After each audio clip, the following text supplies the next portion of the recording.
The crimson sun rests low in the sky, sitting heavy under the crown of dusk.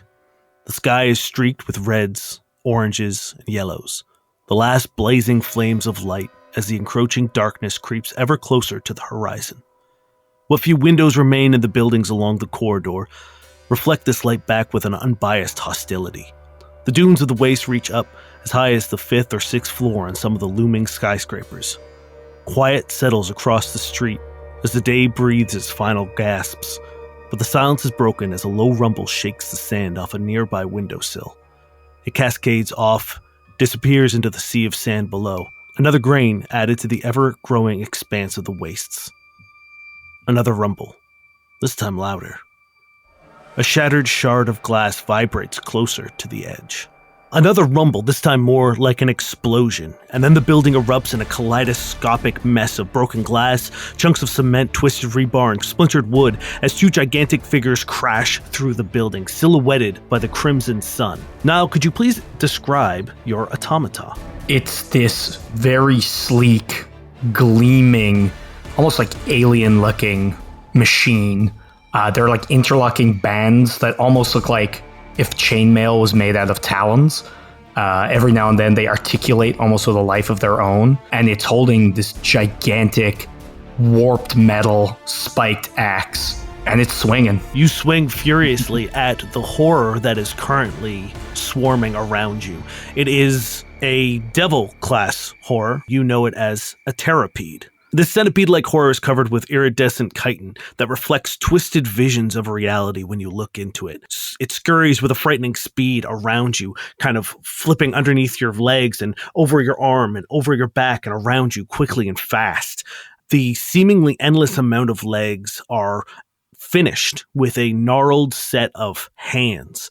They have a gibbering mouth in the palm, some whispering impossible phrases, others just screaming, more spewing a black, foul-smelling bile, others coughing and choking on the sand as it runs across the dunes. You go first. I hope so. That thing's terrifying. I'm going to swing my axe as you see I like crank the handle, like twist it sideways, and these horrendous spikes like pierce out the head of the axe with a unsettling and all too human scream. And I will say, this does provoke attention, because that is one of my drawbacks for my weapon, Dane. And I'm gonna swing for the fences. So many dice. So many dice. It's a great sound. It's not a great time to be me, because I have rolled 7 dice and missed with every single one of them.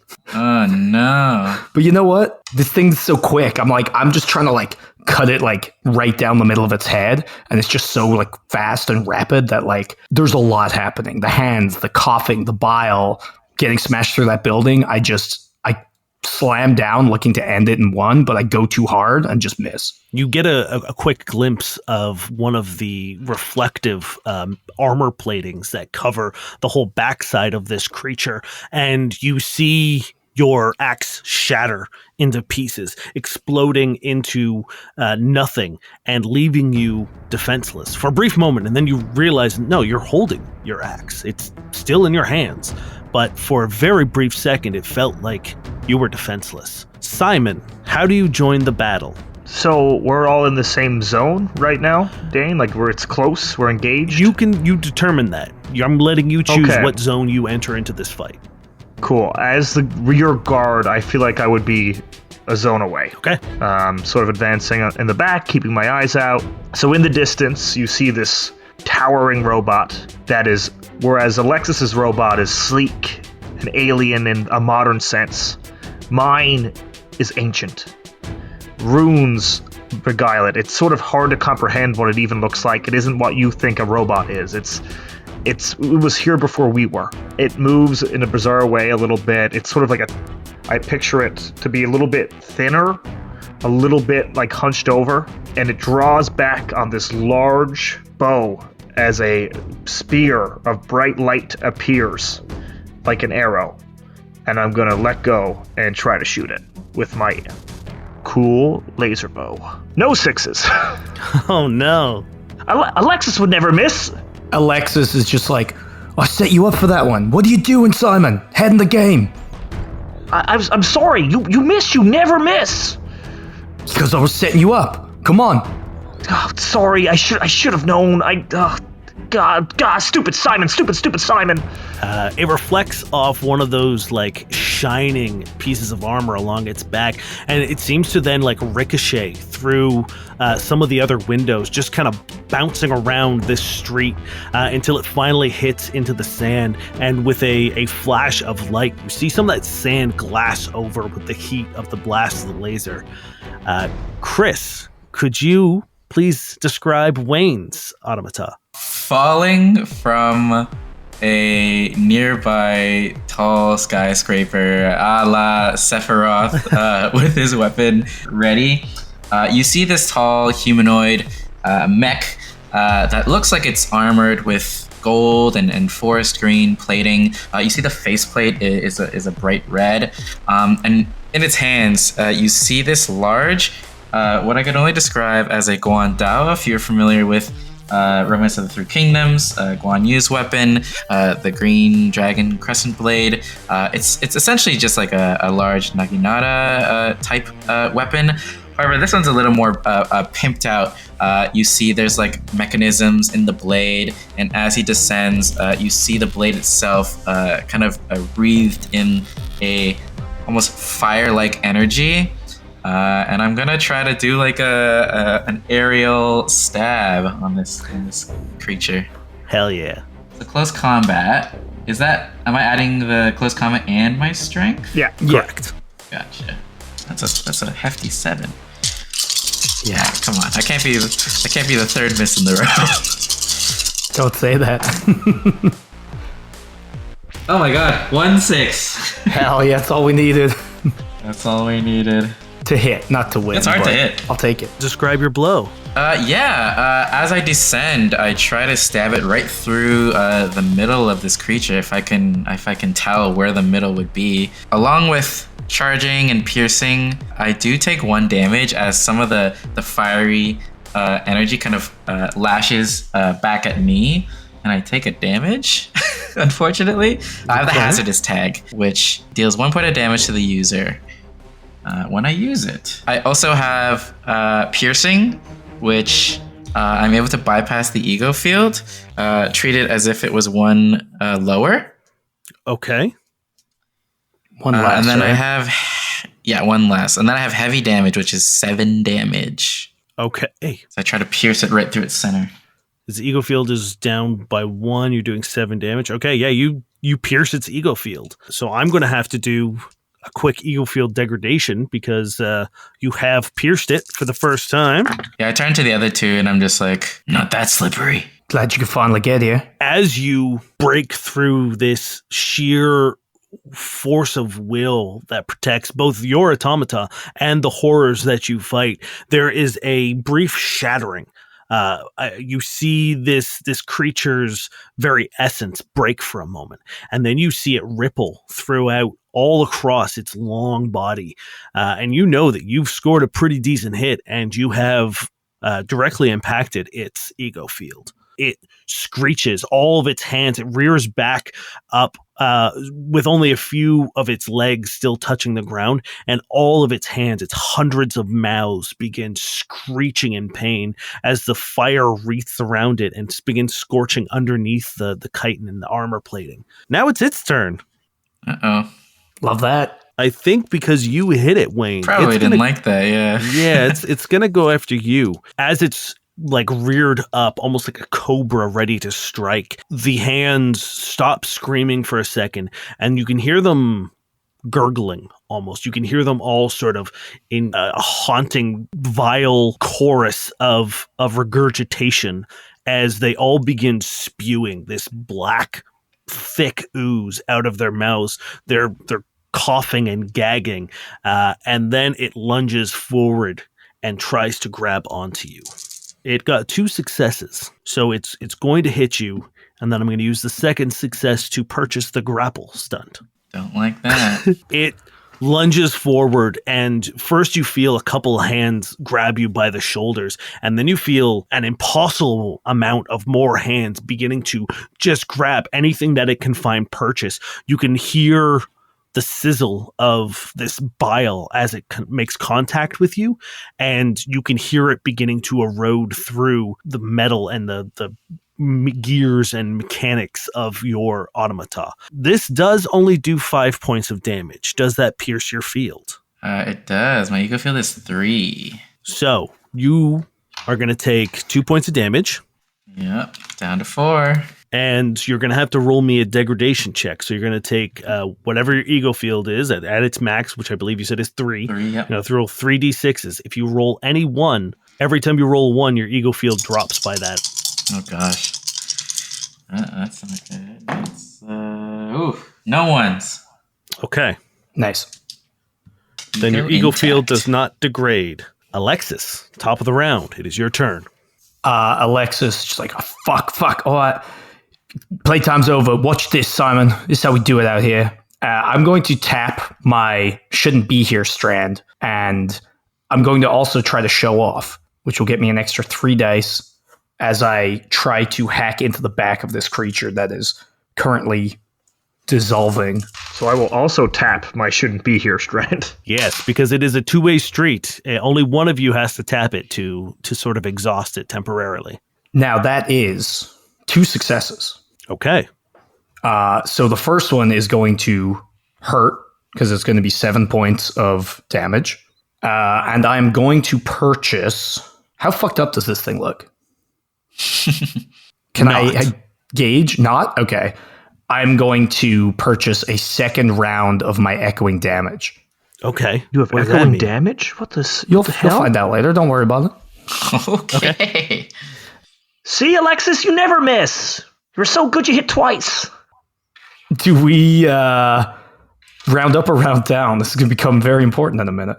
Round down for damage. Okay. Do So you yeah, roll 7 damage? points of damage. No, I do half damage on the monster's turn.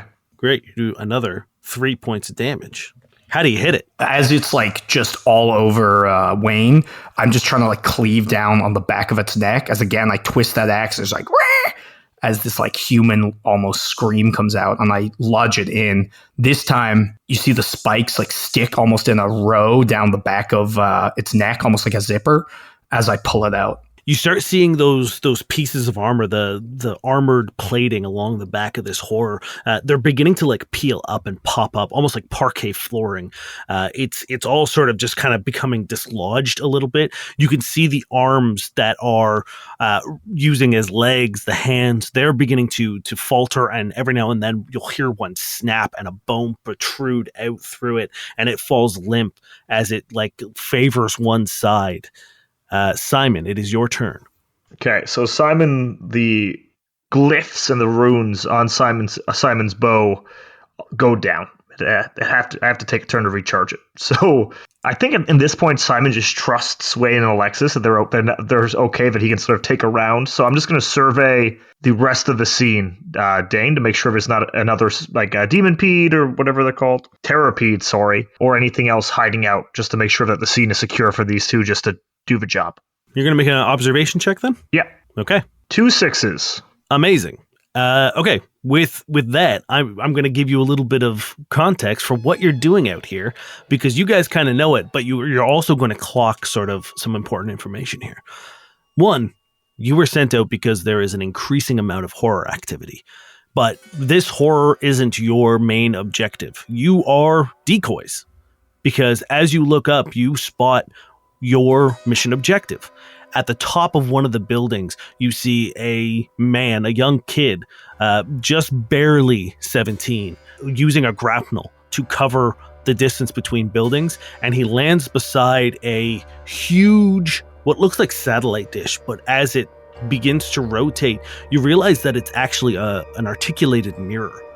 And this kid lands beside this mirror and begins tinkering away. You can see the small flashes of a welding torch and various sort of like tools and signs of repair. You are out to distract the horror while what is called the street sweeper is being repaired. It is sort of the defense mechanism that surrounds the facility that you call home, the crater. The city all around you provides some sort of a bit of a natural barrier. However, it is incredibly difficult to deal with combat situations in these narrow streets. So there is a central laser that is the main protector of the crater. However, again, because of all these skyscrapers, it's hard to get a shot off at anything attacking. That's where the street sweeper comes in.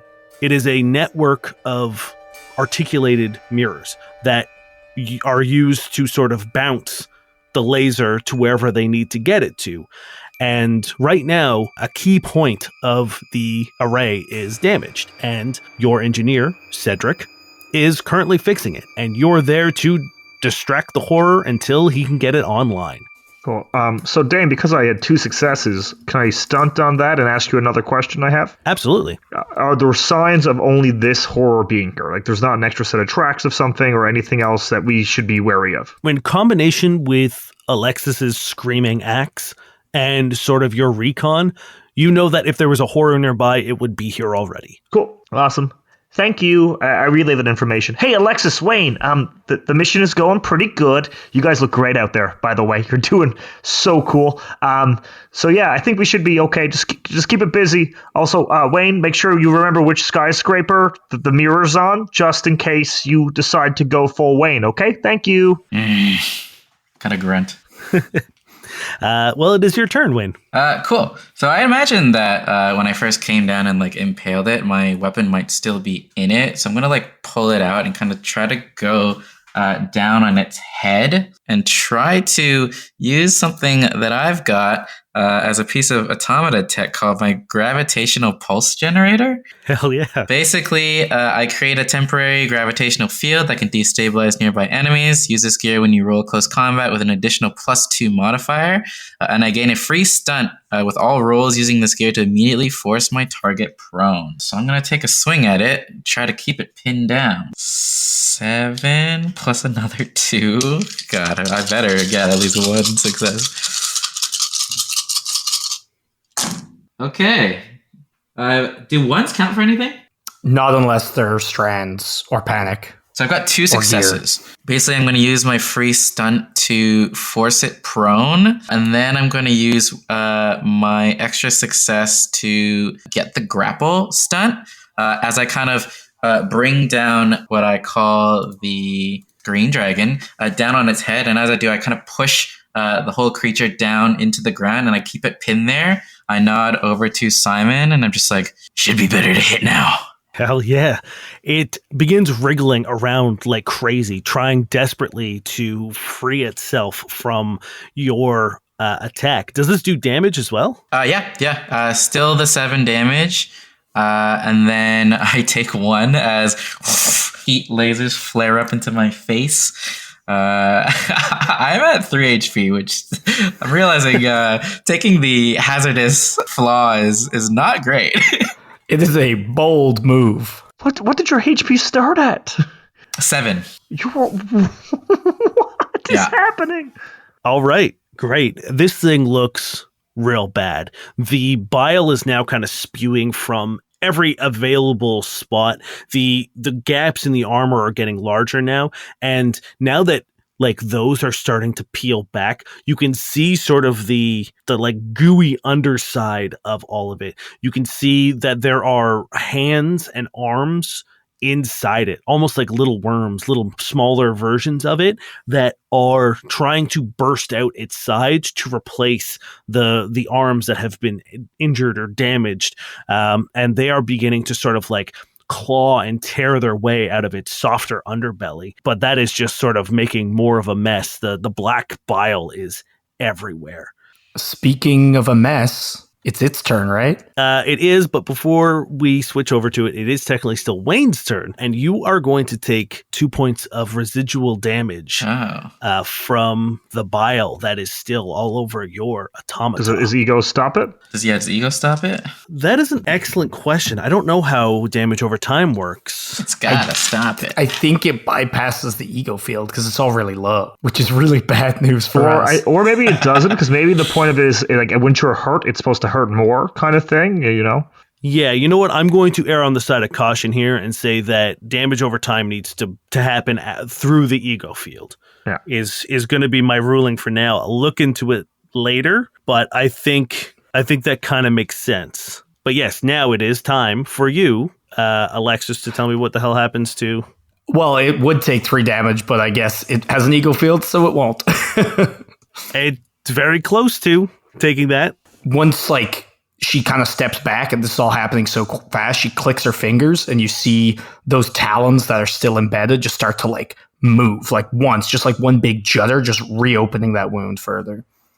Or trying to. You hear it scream again as it begins trying to like tear open those wounds. It's all like it's helping those hands that are trying to get through and just tearing them wider than they should be. It is going to, it's pinned down at the front. So I think its back end is going to begin thrashing around and it's going to try to get you, Alexis. All right, I'm going to block. Using your swift now, baby. Haven't used it so far. Okay, I got 3 successes. I got 0. Okay. 3 successes? Oh no. The way that blocking works is if every success the blocker gets takes 1 success away from the attacker. So if Niall had gotten 3 successes there, that would have made my attack null. Or even if you got 2, that would have reduced my successes down to 1. Mm-hmm. You see its claws, its hands, these gnarled, blackened hands. It digs down into the sand for a second and you can see it almost like arch up in the middle section and then it goes flat really hard and then these sharp same sort of iridescent claws smash out of where the fingernails should be. You see in it the reflections of terror. You see yourself being torn apart. You see Simon being eviscerated. You see Weyne having his head twisted off slowly, like the top of a bottle. And it's going to dig them into you. I am going to purchase... I'm just going to do 2 extra points of damage with this. Cool. So you're going to take 9 points of damage. Damn. All right. Well, yeah. That's going to hurt me quite a bit. And then I'm going to roll for... ego dig. Okay, my ego's good, luckily, as that takes half my damage remaining. Is actually using ego piercing claws, so your ego field still degrades by 1, even though you have succeeded on your degradation. By how many? By 1. Okay. It is your turn, Alexis. This is just one horror. You can tell that this thing is in its death throes. You can tell that was sort of its big move. It didn't want to do it, but it feels it's necessary. Now I have a question. When your ego field is pierced, when does it just immediately come back online, or is it like a round? What when your ego goes down? Mm-hmm. You don't get it back until you rest. No, I mean like when you pierce it, it's just that one attack goes through. Yes. Yeah. I'm swinging. This one. I'm just gonna pop this strand, even though I have disdain for Weyne. Like, it's nothing compared to the monsters. You know what I mean? Like, in the face of all this, like, it does not matter. Like, whatever trivial shit I might have against him, I'm not gonna let him get eaten by this fucking terrapede. And I step in and I get close, dangerously close after that shred, but I have to end this. That's 3 successes. Hell yeah. And yeah, I'm going to purchase 2 extra points, doing 9 points of damage. Tell me how you finish this horror. I cut into it and split it open, and it's still kind of writhing around, and I just click my fingers, and the new set that's embedded just rips it apart with the old set. As you bisect this thing, it splits off into 2 pieces, independently wriggling around for a second. And then they both begin to curl up like a pill bug. Over your comms, you hear a voice say, "Good job, guys. God damn. Just give me 2 seconds and I'm just about done here." Yeah, I know. You can take a minute and tell me how impressive that was. I reached down Alexis, to Weyne. that was so cool. That was so cool. Holy shit. Right on cue, Simon. Weyne, you alright in there? Seeing Alexis come in and try to pull the horror off of him, I just shake my head towards Alexis and I'm just hey, next time don't Don't risk your life for me. It's not worth it. You see how I was moving out there? I wasn't risking anything. Come on your feet. And I stand up with 3 HP. You hear the mirror begin to rotate and move as Cedric does his last sort of like analysis of the mirror, and it does sort of like a little like 180 sort of rotation kind of thing, just kind of like articulates in every direction to make sure that it's got full mobility again. And Cedric says, all right, it looks good on my end. While this is happening, Alexis has turned off comms and is just like, oh God. And then just like turns the comms back on. It's just like, yeah, let's get back, shall we? As you turn your comms back on, Wayne, actually, I think Simon, I think you'd be the first to notice the two halves of the horror beginning to unfurl. Everybody, you might want to be prepared. The Terrapede rolls out onto its back, and you see all of those armor platings fold off. Almost like someone is sort of like crunching the clips off of a pine cone. You can hear them snap, and it breaks all of its arms backwards, and almost in like a crab walk now, pushes itself onto its feet. And there are now 2 Terrapedes as you have bisected it. And as it begins to get its sort of bearings again, and as these arms each individually crack in, a brilliant blue light fills the sky. Shadows of the skyscrapers shift and stretch out far beyond you as you see the light hit the relay of mirrors, split at the final moment, and slam down into these horrors once more, turning them into ash. Good job, Cedric. Cedric smiles and says, yeah, you can tell me how good I am, Alexis. I'll wait. I actually believe that was the technicians back at base, but don't worry, Cedric, you'll get there. You can see him sort of like, he's got his arms behind his head and he's just kind of like leaning on the mirror on the edge of the building. And then he points his grapnel down at you, Wayne. Actually, no, I don't think he's going to get on you. He points his, I don't know about that. he points his grapnel down at you, Alexis, and he zip lines over onto your shoulder, and he just says, Jeeves, home, please. And he snaps his fingers. If you keep calling Achilles Jeeves, he's going to drop you. Nah, he likes it. And he like taps the helmet of your automata. Those little like talon bits just like flex where he taps.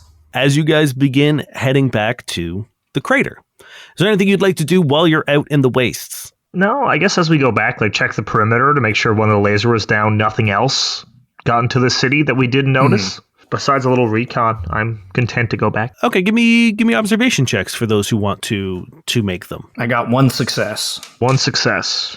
1 success, and then the rest are 3s. The 3 of you don't see anything. You are pretty confident that there is nothing creeping around in the corridor, which is kind of what everyone calls the city. The corridors is sort of the streets that remain. You know that for the most part, you have dealt with the horror threat at the moment and are safe to return back to base at the crater. As you guys approach, you see the namesake, the massive several kilometer wide crater that sits in the center of this city, and the base that has been built around it, a large circular metal structure that surrounds the entirety of this crater, and in the center of the crater sits a huge meteor. Metal arms reach out and over it and embrace the corners or the sides of it, stabilizing it within the crater. You can see several unmanned drones circling around it, making sure that it is safe and making sure that it's constant under observation. Work lights keep it illuminated 24/7. There is a large hangar door that is opening as you approach, and you are welcomed home. As you enter into the crater hangar, most of the technicians are standing by and applauding you as you return from yet another successful mission of protecting the people who work and live within the crater. Alexis like holds her weapon and like just angles herself so that the majority of the damage is like hidden. You are sort of ushered into your individual sort of like parking spaces, for lack of a better word. There is a large metal bracket that kind of like comes down and over to secure you from the top. And then there are these sort of like gravitational locks at the bottom to wrap around your feet and hold them upright. Then a wheeled staircase gets brought over to the top where you are able to exit out of your automata. Alexis, where do you sit in your automata? I think like just below the throat. So there's like this head and then right below the neck, like almost just where the neck meets the chest is like right there. Awesome. Tell me how you disembark. Explain that. Like, what does that look like? Again, it's a very organic, weird like unfolding where like those like pieces, those talons almost like open up, almost like a spiked collar around where she would sit. Like if it was a human, their throat would be ripped out and you would die. But it's not a human, it's a big robot. And she basically like almost like monkey bars, just like swings from one spike to the other to get to the platform. Amazing. Describe what Alexis looks like. Alexis is like 5'9". She wears like army like fatigues tied around her waist, like almost like a flight suit, like a green jumpsuit, white tank top, and she's jacked as hell. Like her arms are fucking bulging. She's like heavy set enough, combat boots, but despite everything that's been going on, like again, no one can see this, but in the cockpit before she comes out, hair's back in order, any dust, any sweat mopped off as quick as possible. And like when she comes out, she looks very blasé is not the word, but like the terror and the stress is as hidden as she can make it for now. Wayne, what does your disembarking look like? So Wayne would kind of be, his cockpit would be kind of in the center of the mech, kind of in the chest. And you see like various pieces of the gold and green armor kind of separate and open up, and like a ramp kind of comes down. And coming out, he'll just walk out sluggishly, taking a bit of damage. That battle didn't put him in the best of moods. And you see Wayne Dow, a older gentleman who's got salt and pepper, mostly salt, beard and long hair that's very unkempt. He's got a kind of disheveled navy suit of sorts, and he's seen better days. He's a little bit overweight. You see heavy bags under his eyes, and just a vacant look in his eyes. As you know, just another day. Are there mechanics that are fixing up our mechs and stuff? Yeah. Okay, cool. There's a team led by a mechanic by the name of Bruce Shepard Chan.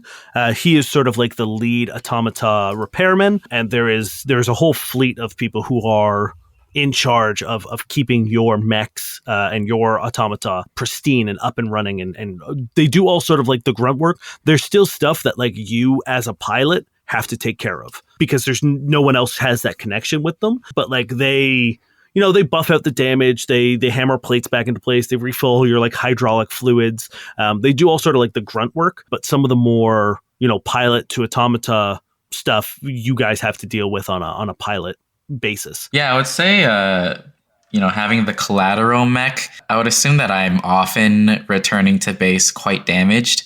So you see scorch marks from his own heat flares all over the mech. Not looking great. I mean, I was sitting at 3 HP, so I just kind of nod toward Bruce, and I'm just like, yeah, same old. Bruce rolls his eyes. He's about the same age as you, and just snaps his fingers without a word, and a platoon of mechanics run out from sort of like a resting position. They're all kind of like sitting on buckets and crates and toolboxes and stuff, just waiting. They know what their job is, and they know it's not an easy one. And the second they see all of the sort of like docking procedure finished, they just get right to work. Simon, what does your disembarking procedure look like? Simon's in his cockpit. He's like, are you going to make me say it every single time? Freaking robot with a mind of its own. I find solace in the night. And then the chest of the runes on his chest sort of glow and they move, and sort of a door forms. And he sort of just like crawls out of it. It's not comfort. This thing is old. And he sort of just crawls out, and there's a little ladder for him, but he just sort of comes down. And Simon is in his early 20s, about like 5'11", but he like stands like he's 5'8". Like he's hunched, doesn't have a lot of confidence in himself. He's very thin. Clearly didn't become a pilot because of his physique or talent. Like it's his innate talent that has gotten him where he is. He doesn't have people by him as much because he doesn't get hit as much because he's always in the back, sort of being safe, which he's embarrassed about. So he just sort of gets out, takes off some dust, and sort of just joins the crowd around all the other robots and just tries to mingle in. Kick ass. Amazing. You guys come down. There is sort of that initial sort of like fanfare finishes pretty quick. Everyone in this room has an important job to do, and they don't get to take a rest until they do it. So they immediately kind of like flock to your automata and start getting to work. Standing in the center of the room is Commander Mohid Sandhu. He is the de facto leader of the crater community, both in a military sense and also in a just sort of like a personnel way. Everyone kind of looks up to him. He is sort of there are faction leaders within it. Like there are people who take care of the mining, there are people who take care of the medical bay and all that kind of stuff. There are different departments, but he kind of oversees all of them and is very well respected within the community in terms of everyone recognizes his authority. And he is waiting very stoically for you. His arms behind his back, his chest puffed out. He stands at like 6'3". He is a towering man in his own right. He's got some burns from about like the chest up to his neck, just cresting up into the bottom of his beard where you see that the hair isn't growing. He's probably in his early 40s. He has big, thick eyebrows. He has a very strong, prominent nose. He's got a series of piercings that run through his ears, each very obviously not from the same source. They seem to be some sort of either memento or token or trophy. And he looks at the three of you, and with the closest thing that Commander Sandhu has to a smile, gives you that with a nod, and he just says, "Well done, team. Another exceptional performance." And he walks by and gives you a firm handshake to each and every one of you. I'm the first one to line up, and immediate salute. He nods and says, "At ease, Alexis. It's Always am." Okay. I wink at Cedric. He walks over to Cedric, who has joined. He's kind of like standing behind. He doesn't want to. You guys are the heroes. He was just out, and he says, "Private Robbins, come here." And Cedric joins sort of your line formation here, and he just says, "You did an excellent job out there, and you worked incredibly fast under pressure. I would like to invite you to our officers' hall this evening for dinner." And you can see what a big deal this is for him. The excitement bubbles out of him almost immediately, and he says, "Yes, sir." And then Commander Sandhu sort of nods and says, "You're dismissed for the time being. We will see you at dinner." And he turns to the three of you and he says, "Take some time to relax, clean up. We'll meet at the officers' hall for dinner, and we'll celebrate another victory. Until then, relax a little bit." And he turns on his heels and disappears down a hallway. You guys have I would say about a shift of time to do something, whatever you may wish to do. If there's nothing pressing that any of you would like to do, we could just skip right to dinner. But I want to give you guys a moment to work on some stuff. Upon seeing Alexis and Simon outside of their mechs, I'll just give them the courteous nod when we're lined up and shaking hands. And I'll turn to Alexis and just be like, "Looks like you're stuck with me for another day." Looks like I am, yeah. And, surprisingly, Simon made it too. I kind of gesture towards Simon's mech and the huge bow weapon that he has. And I just look at him and just like, "Hey, kid, next time, maybe aim before you shoot. Or wait for me to pin the enemy down." I forgot to turn on my aim assist. Does that thing even have aim assist? Yeah. Was it invented back then? Yeah, it does. It does what it wants. I'd have to ask for it.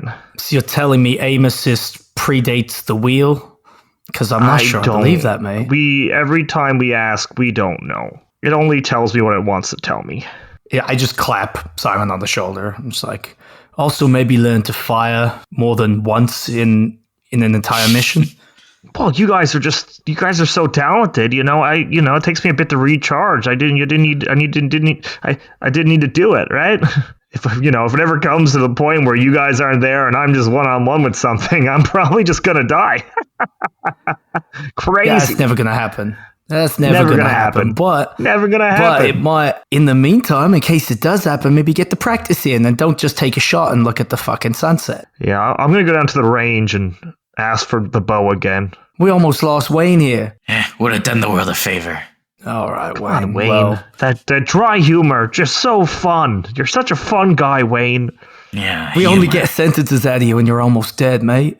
Yeah, well, they should have my practice bow ready at the fire range, so I'm going to go check that out and get some reps in before supper. Simon, do you think if we poison him at dinner, he'll get a full sentence, a full conversation out of him, maybe? Weyne, he's a man of many words.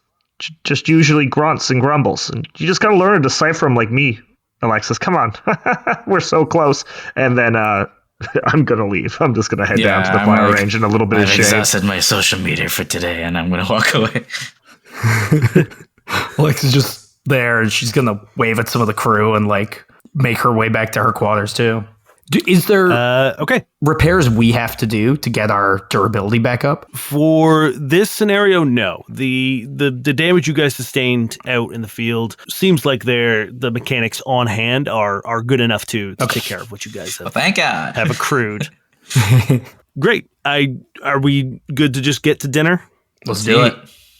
Yeah. All right. When you guys arrive at the officers' hall, it's just the five of you, Sandu and the three of you guys, and already there in sort of his like full regalia is Cedric Robbins. He's already sitting at the table, back straight, ready to go. Sandu is standing at one of the nearby windows that overlooks out into what is colloquially known as the Rock, which is the giant meteor that sits in the center of the crater. The mining operations have halted. There is nothing happening out there other than the sort of like observation drones that are kind of circling at all hours of the day. The lights are still on, but you can see that there is no minecart activity. You see that there's no mining activity. Nothing is happening right now at the Rock, which is incredibly unusual. Alexis leans over to Cedric and whispers, "Yeah, you like the view from here? Some people say it rocks." Cedric gives you a very polite smile and then a very deep sigh. I also clap him on the shoulder far too heavily. He's trying to maintain his sort of like professional big boy persona right now. Simon, Weyne, when do you guys are you guys punctual? Are you guys late? Do you show up in regalia? Are you in your sort of like civilian clothes? What's the vibe of the dinner for you? Weyne would definitely show up late. He doesn't care enough to get anywhere on time. And he's just wearing the same thing he wore earlier today that's, probably drenched in sweat. Yeah, you could tell he doesn't really care to appease to anyone's standards. And he'll stroll in late, whenever. Amazing. Okay. Simon? Simon was the first one there. He was sitting by himself waiting. He didn't want to miss anything. And he's wearing like a bright yellow shirt with like a blue tie. Like he's just excited to be here. He's got that fucking SpongeBob Steve. Yeah. Cool. Hey guys. Yeah. The Alexis captain very much knew this was going to happen and did not show up until when he was waiting outside the door, counting down, waiting till he had to go in. Oh, you guys are always right on time. No one ever shows up early. Alexis is like on time to the minute. Perfect, like military dress, ironed, buffed, medals. Amazing. Yeah. So once you guys have all arrived, there's a uncomfortable wait for Weyne to finally stroll in. Dinner is very obviously ready, and the people who are working in the kitchen are kind of like just waiting for Weyne. And the second they show up, waiting for me before they start? Yeah, I guess when I walk in late and notice that everybody is waiting, I just like shake my head and just like, why do you have to wait for me? Sandu turns and just says, "It is the polite thing to do. But now that you're here, let's get started." And he looks out into the kitchen window and gives a nod, and you can see sort of a convoy of people bringing out a fairly decent spread. You see Cedric's eyes light up, and Sandu takes note of that and just says, "A little bit more enjoyable than the nutrition bricks you get down in the mess, I know, but you earned it. and I hope you enjoy it. You notice that Sandu still is standing at the window and hasn't come to the table yet. Are we usually here for dinner, or is it weird for us too? No, you guys are amongst the brass, the top of the food chain here. So it's rare that you guys like eat with the captain or the commander, but it's very much a common thing that you guys would have access to this hall to have your meals. But the fact that the mining has stopped is, you said, very weird, right? That is very strange, yes. Like the whole reason this base is here is to mine this rock, and the second they got clearance to do it, they have been doing it almost 24/7. Permission to speak, sir? We are off duty, Alexis. Yes, you are allowed to speak. What's up with the mining, then? That is roughly what I would like to discuss with the four of you. We have ceased mining operations for the time being, as you may have noticed with your a little bit more frequent deployments as of late. Horror activity is spiking, and the only correlation that we can find right now is that the closer we get to the center of the rock, the more horrors that seem to be lurking about the corridors and in the wastes nearby.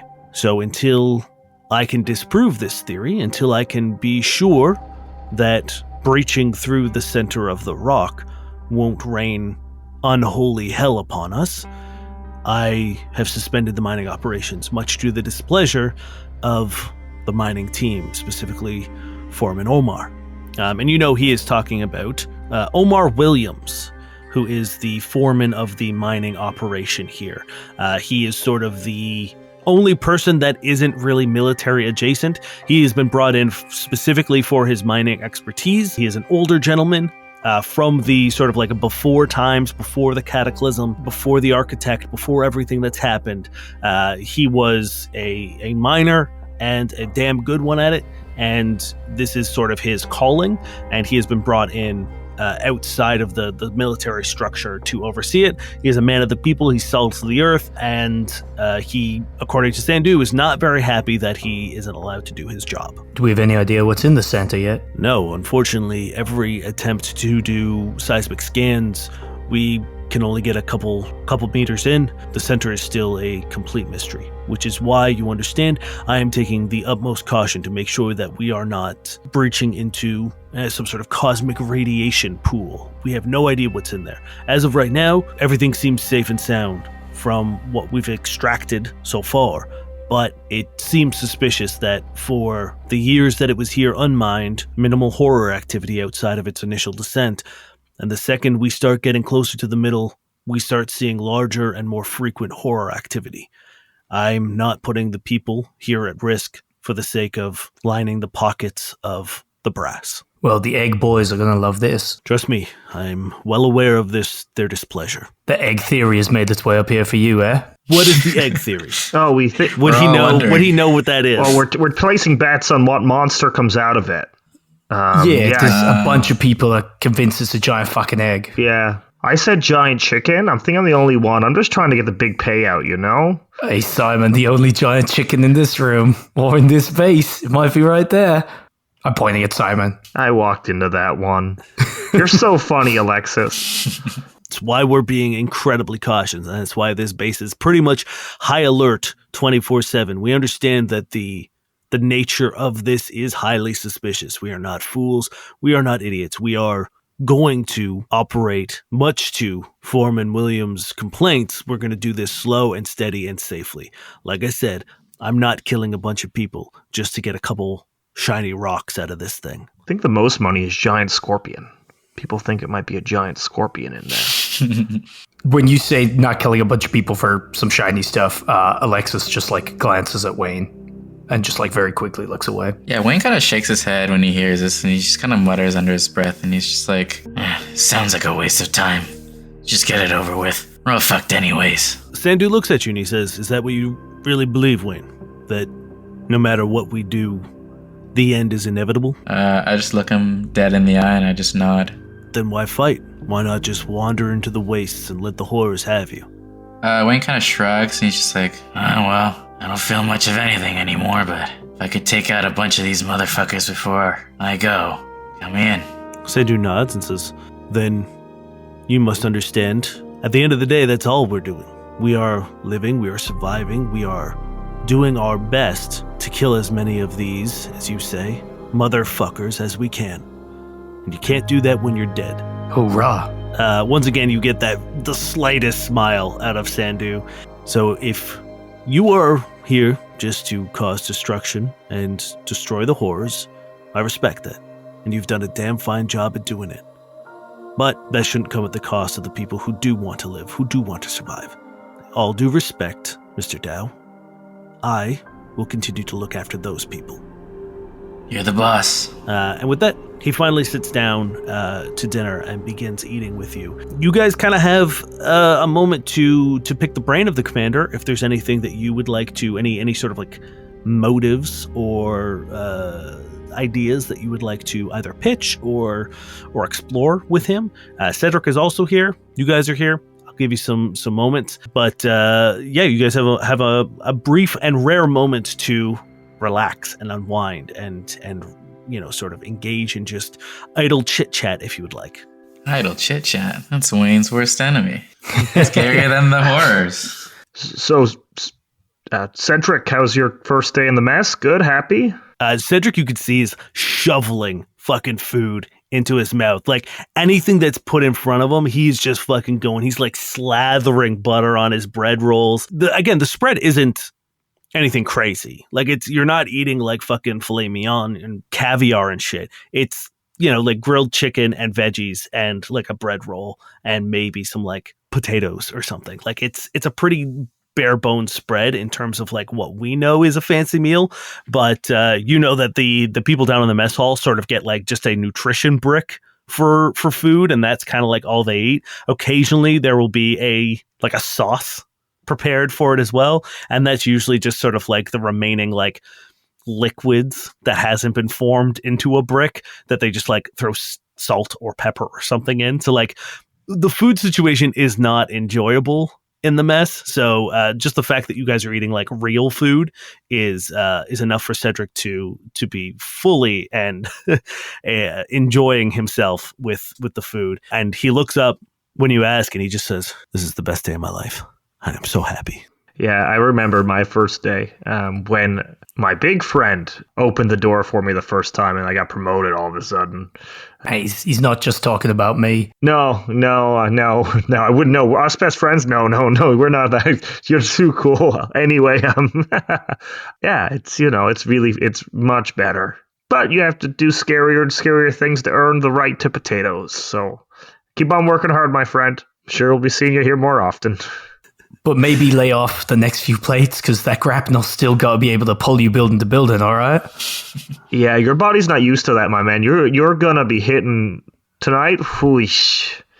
I feel bad for your bunkmates. We're going to call you a toilet, the horrors. You see him like sort of like slow down for a second, just kind of begin cutting smaller bites and actually chewing. The night is fairly pleasant. It's a very casual, very sort of relaxing moment. The meal's good. It ends as you're all saying sort of like your goodbyes, however you decide to do that. Cedric is the first to leave, and as all three of you are leaving, Sandu pulls the three of you aside and says, "Tomorrow morning, report to me at my office. I have something I would like you to look into while your automata are getting repaired, and I would like to keep it discreet, if we could." Of course, sir. You got it. Then he presses the button on the door and says, "Good night. I will see you tomorrow." And he strolls down the hallway. I don't think none of you have stress, so we don't have to worry about reverting any of that. No, but how about them strands? Yes, I will say that you guys spending time together and having a meal, you can untap your strands. You were in a safe spot. You were able to spend some quality time together. Yeah, I'll allow it. All of you roll me a d6. 5. 3. I got a 4. I don't know why I'm just holding my hand up. It felt cool. 3 is, I think, the lowest. Yeah. Is what we heard. Yeah, that's me. Cool. Ryan, as Simon is walking back to his bunk, you cross by one of the sort of like reflective windows of someone else's bunk, one of the other officers here, and for a brief moment you see a reflection, and when you look in it, you just catches your eye for just a split second. It's you, but you have no eyes.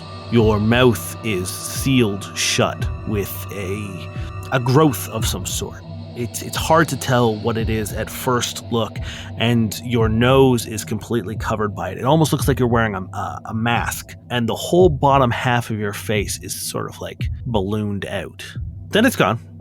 But for a brief second, you saw it. You saw something, and it was not great. Okay. I'm gonna go down to my robot, and I'm gonna whisper some of the words that taught me at it as just to sort of calm down, because it's played with my mind before, so my innate response is that it has something to do with it, so I'm just gonna go down there and say the stupid words it makes me say.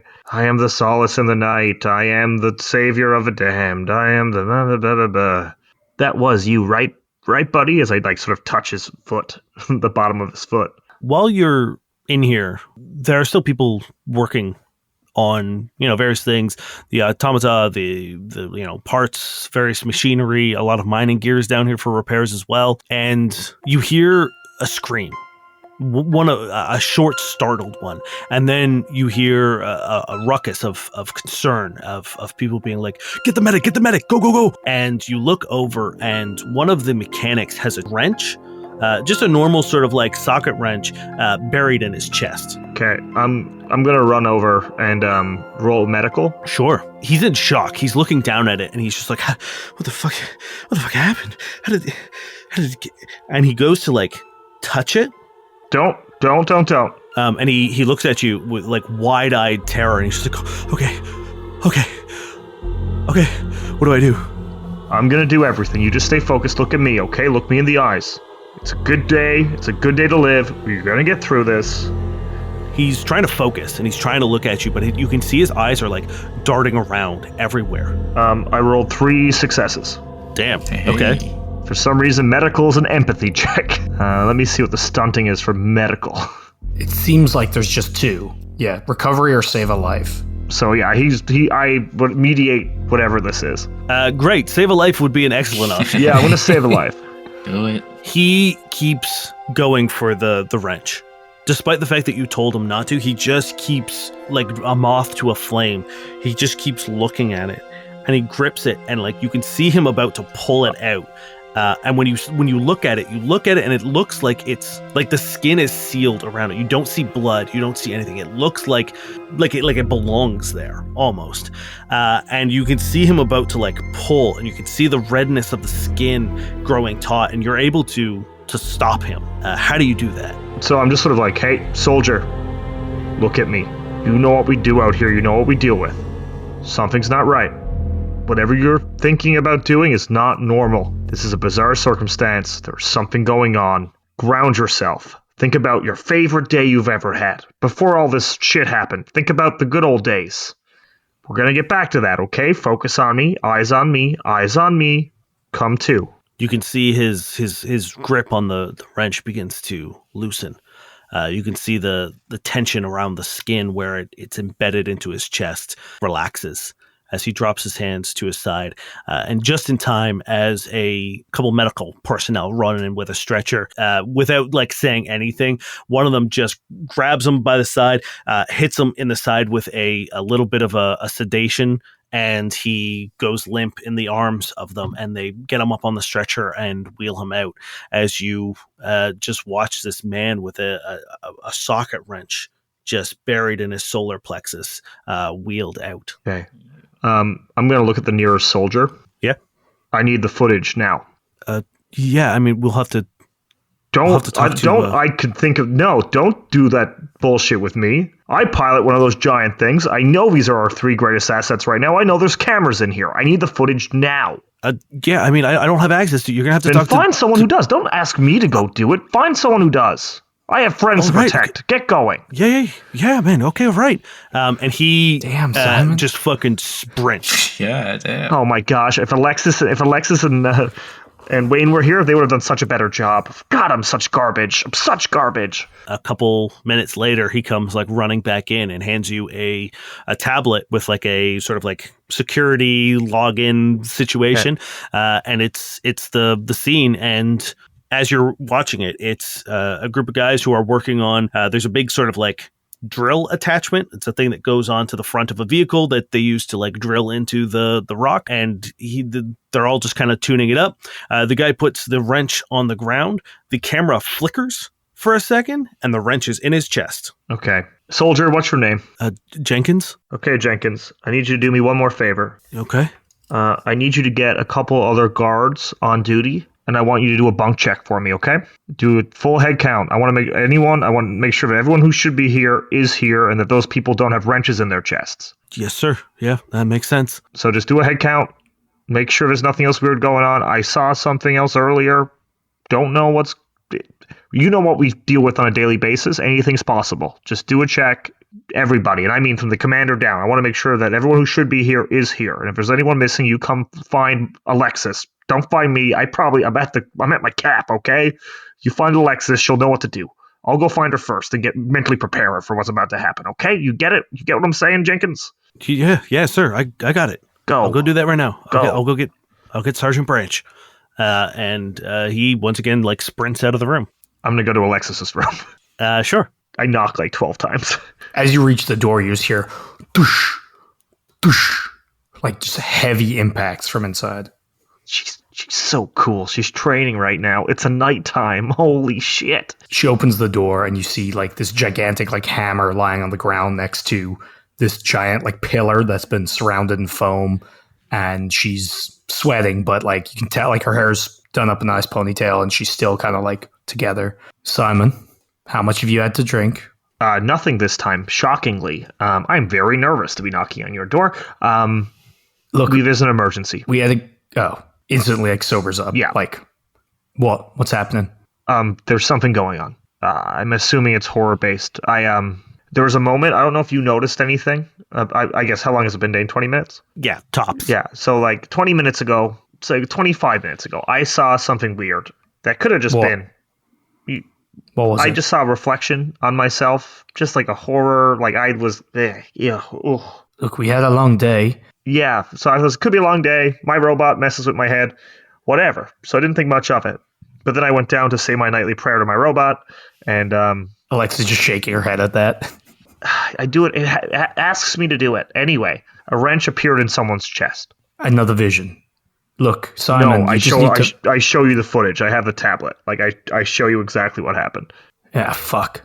Yeah, like it was in there. Like not that someone threw it in. So I have a couple officers doing a bunk check to see if there's anything bizarre. Did he? I don't know if this is something we have to get to. Was that? Did he make it? Yes, he made it. I performed first aid. He should be recovering. Hey. We had to sedate him. Hey, Simon, good job. Get Wayne. I'll get the commander, and we'll hope that it's just a weird fucking piece of shit that just happened. All right. I'm gonna make a new strand, Dane. To me, that's an intimate moment, and I'm gonna put the words "good job." Is that a strand talent? Yeah. Whenever I have an intimate moment with someone, I make a new one and I untap all my strands. Hey. Hell yeah. Okay. Sick. To me, that's intimate. Wayne, what is your getting ready for bed routine? What are you doing? How do you finish your day? He'll probably dig in his little cupboards of beverages and pull out his favorite whiskey or some sort of liquor and try to put himself to sleep with that. Okay. Give me an observation roll. Yeah, high wits. High wits, but no success. Okay. Yeah, you are able to grab your drink of choice. You've chosen your poison, and you begin sedating yourself for the evening. Simon, you're on your way to Wayne's. Is that correct? Correct. All right. You're welcome to get there. 12 knocks. Yeah, there's quite some time between the knocking and you hear just like noises in the room as a very slow-moving Wayne, who looks very disheveled and I think you could tell quite drunk, does answer the door, and he's just like, "What do you want? You know you're not supposed to bother me." I know. I promised I wouldn't do it again, but this is for a good reason. There is an incident. I sort of explain the same thing, show you the footage. Before even looking at the footage, when you say like someone has a wrench in their chest, I don't even look at the footage. I look straight into your eyes and I'm just like, don't we all have a wrench in our chest? It's called our hearts. No. Wow. I write that one down. I think I have a list of all Then the I look at the actual insane- footage. I'm like, holy shit. Yeah. Yeah, an actual wrench in his chest. Is he dead? No, I managed to save him. I paid attention in first aid. But he should be sedated, and hopefully they're performing surgery or figuring out what's going on. I have some officers doing a bunk check, but clearly there's something happening. So either something got in, which doesn't make sense with the laser, or there's something in here that's having effect on us. And I'm worried it could be that. And I point out the window to the meteor. I'm assuming that I could see from every window in this building. I don't... Yeah, pretty much like this whole building, like there's the exterior wall, or I guess the interior wall, always like is facing out into the crater to see the rock. I've got an inkling it could be that. I don't know. I think we should meet up with the commander and sort of let him know what's happening. Hopefully he's not asleep. I don't want to be rude and wake him up, but it's emergency. I'm sure he'll be fine. Kind of wave the bottle in his face, and I'm just like, well, it seems like you got this handled, so just let me know when you need me to kill something. Okay. I know this is going to be hard for you, but if you have any dark visions in the next little bit, I hope you put a lot of weight on the fact that it could be caused from an outside source. Huh.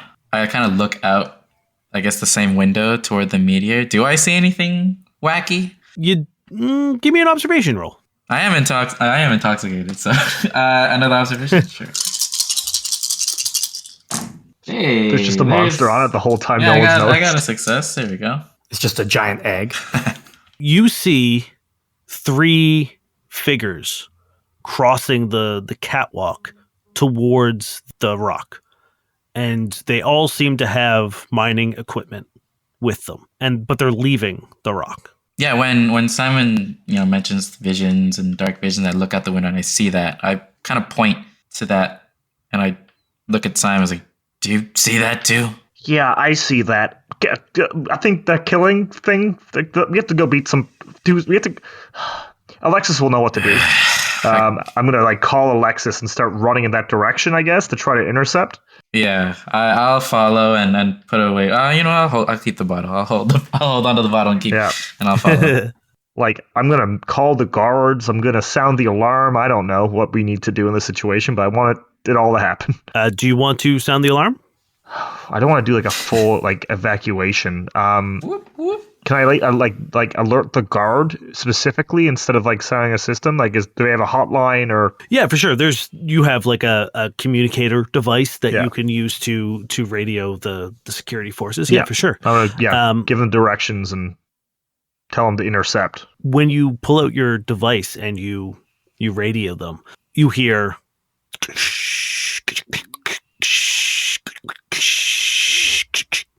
Always a good sign. Of course. Always a good sign. Well, Wayne, I guess it's you and me for now, my friend. Oh God, and I drink more just to tolerate this. Alexis, what were you doing? I was going to go get the commander. Okay, great. Give me an observation roll as well. Yeah, I fail all of those. Oh no, it's hard to get success at this system. It's funny because my first dice I rolled, I got 5 successes. I was like, great. Yeah. Before we played, nope, that was all of them. Cool. You are making your way towards the commander's office. Mm-hmm. And the route isn't hard. Everything's a big fucking or a big circle, essentially. So everything is just kind of branches off of that. But as you are getting out of your apartment, the door closes behind you. And you hear a and when you turn around to look, it looks like something is welding your door shut. And there's nothing there. But it looks like you see that sort of welded metal effect at the seal of where the door meets, closing the door behind you. And then it's fine. The door is completely untouched. I've reached for my hammer and I'm about to flick it out. And I just freeze there. I'm okay, all right. And I just keep walking. And every step you take, the light behind you in this track lighting that runs along the top of the wall goes out. Oh, I take, 2 steps into that. I turn around. I'm like, if you're fucking in there, come fucking get me. And you look out and you just see sort of like this black hallway. The only light now is coming from the work lights outside looking at the rock. And when you turn back around the way you were going towards the commanders, you see the lights clicking off in the distance as well, until there's only a small sliver of light about 10 feet away from you. And it flickers for just a brief second. And when it flicks back on, standing in the sliver of light that's still there is a person with fabric covering their eyes in an X pattern. You can see that there is a mixture of black and red liquid seeping out from underneath. And their mouth is filled with this, it almost looks like cauliflower. This growth, this plant-like growth coming out. You can see that their neck and chest are bulged with this same sort of bubbled texture as well. It looks like it's all sort of being forced out through their throat and out into their mouth. And you can hear it say something, muffled, struggling to communicate. You can hear, and in its hand, it extends out and holds in front of you a chunk of shining green rock. Stay the fuck right there. It reacts to you. It listens, it stops, it freezes. I've got my hammer held at the ready and say, don't take another fucking step. It gets down on its knees. Yeah, and right it there. Raises its hands above its head. I pull out my radio. And then it keeps raising its hand until it's grasping the rock with two hands, and then brings it down full force on the top of its head. And then again, and again, and again, and it just keeps smashing its skull with this rock until it can barely focus. You can see it getting woozy, blood pouring down, dripping onto the ground, and then it finally does what it seems like it's trying to do, and it lodges this rock into its skull. And it finally stays put, and then it reaches into its mouth, and it pulls out this long plant-like matter and throws it onto the ground, and then says to you, "Will you help me till the garden?"